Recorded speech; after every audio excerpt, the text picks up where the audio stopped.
Grand Arising Soul Fam. So I'm sharing for 40 days of devotion with 40 days of Venus retrograde. I'm coming on to share from the Tao Oracle today by Ma Deva Padma. So today in contemplation around Gene Key 12, which is the shadow of vanity, the gift of discrimination, and the city or the divine expression of purity. In the I Ching, this is the hexagram of stand still.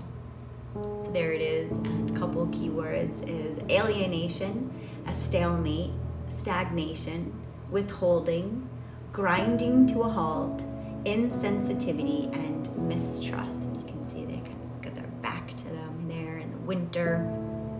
So let's explore, taking this as an invitation to contemplate, to practice the pause, to see if there's any resonance. Maybe there is, maybe there isn't. Maybe you have Gene Key 12 in your hologenetic profile.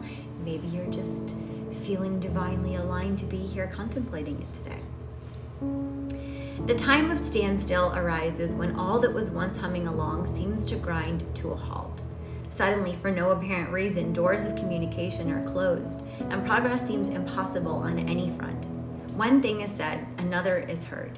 Difficulties and delays pile up to the point of paralysis, and finally, it's impossible to know how or even if to proceed. It's like trying to shovel snow in a blizzard. However diligently you try to restore the sidewalks to their pristine pre-blizzard condition, the pesky white stuff keeps piling up, and finally, you're so exhausted you can't go on. These outer circumstances can also provoke an inner crisis and leave you feeling as though you've failed somehow, or that life has forgotten about you. Feelings of disorientation can arise as the plug seems to have been pulled on so much of what you assumed would continue along a track you so recently had all mapped out and under control. To the extent that you've linked your identity with that hum gone so suddenly silent, it can challenge your very notions of who you are. The current impasse may be operating on many levels simultaneously, so it's important not to get snowed under by self-doubt or depression. From a different perspective, that might not be apparent right now. The entire dynamic of life is unfolding to perfection. It's just that it's not what you'd hoped for or expected. In times like this, the best course is to take care on a fundamental level of all the little things that are in need of maintenance, attention, or in some cases, elimination. This also applies to ways of doing, being, relating, and thinking. Any attempt to hang in there out of duty or because you don't know what else to do will not be helpful at this time. It's time to stop. And see, the only result of spinning your wheels is to bury yourself deeper in the snow. Creative work can still happen when there's a freeze on, but it happens in an atmosphere of peaceful and cozy retreat. It's an ideal time to take a break, turn your focus inward, and become attentive to all the little intimate things that contribute to your inner strength and nourish your sense of well-being. If you've been hoping for some miracle or miracle worker to come along and change things, recognize that this hope is just another way of being stuck.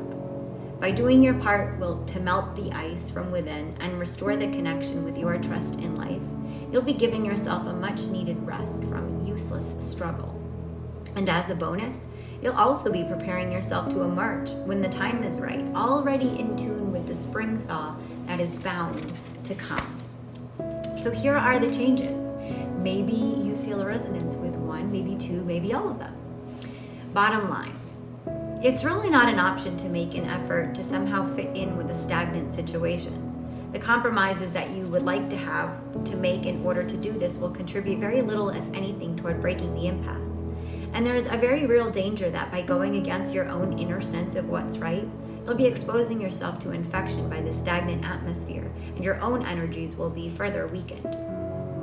Line 2. Even when you're doing your best to break through, for one reason or another, it can happen that all your efforts hang suspended or fail completely. It's possible that the other players in the game either don't yet feel the pain as you do, or are somehow invested in things staying just the way they are. Trying to sort it all out in such a situation is bound to lead to a labyrinth of crossed signals and misunderstanding. Better to watch your breath than to waste it, shouting at those who are unwilling or unable to listen. Line 3. Before getting into any finger pointing, look to yourself first. Try to understand where the creative principle may have become frozen within your own being. Be cool and detached when you look within to discern where you may be unconsciously responsible for the stagnation in order to avoid having to cope with change. Line 4. There are some people whose energy is actually ideally so suited to go into a stuck situation and unstick it. But along with the brute strength that's sometimes needed for such an effort, a delicate touch is also required. Otherwise, everybody can just freeze in place, even more like animals caught unexpectedly in the headlights of a car. If you've got the right combination of skills, then go for it. But stay mindful of all the nuances lest your good intentions be misunderstood. Line 5. As soon as the situation starts to loosen up, it'll be clear that the wait was worth it. But when it happens, better to proceed with alertness and caution than to rush right into the breach, trailing your enthusiasm and relief. New times need solid foundations, and solid foundations can be built joyously. Still, they're built one brick at a time. And line 6. While waiting on a period of standstill, it's important to be watchful for signs that the opportunity has come to finally bring it to an end. The right combination of timing and renewed determination to move things forward is critical to making the transition out of stagnation as smooth and as fruitful as possible. Sending you so much love. Namaste.